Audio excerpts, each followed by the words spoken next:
Δεν πρόκειται για την υπεράσπιση συντεχνιών όπως μας λένε, άλλωστε εμείς δεν έχουμε και είναι αστεία όλα αυτά τα πράγματα, διότι είμαστε μια πολιτική δύναμη που δεν είχαμε τη δυνατότητα να βρεθούμε σε επαφή με όλες αυτές τις συντεχνίες, εν πάση περιπτώσει.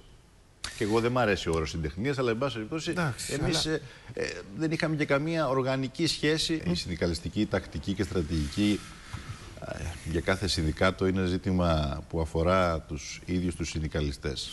Δεν είναι μια ενιαία στρατηγική. Άλλες φορές συμφωνώ, άλλες φορές διαφωνώ. Έτσι δεν είναι? Και ούτε θέλω, γι' αυτό σας είπα πιο πριν, απολύτως διαφωνώ με μια σειρά από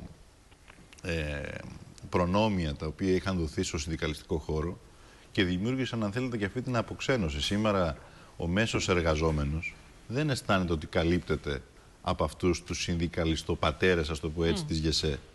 Η ΓΕΣΕ είναι πλήρως αποξενωμένη σήμερα από αυτόν που παίρνει 400 ή 500 ευρώ. Το μοντέλο, το νεοφιλελεύθερο, το μοντέλο το οποίο ασπάζεται η κυβέρνηση Σαμαρά, είναι να μην υπάρχει συνδικαλισμός.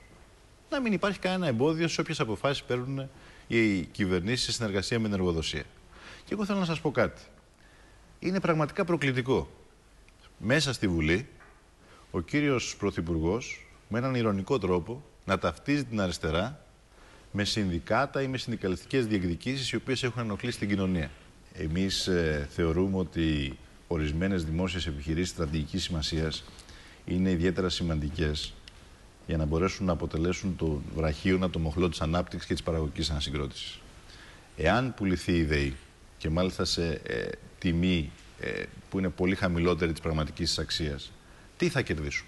Αυτό είναι το μεγάλο ερώτημα. Θα μπορούσε αυτή τη στιγμή, ιδιαίτερα στον χώρο της ενέργειας, να υπάρξουν διεθνείς κοινοπραξίες με ισχυρό δημόσιο πυλώνα και διακρατικές συμφωνίες οι οποίες να είναι ανταποδοτικές για το ελληνικό δημόσιο και για τον ελληνικό λαό.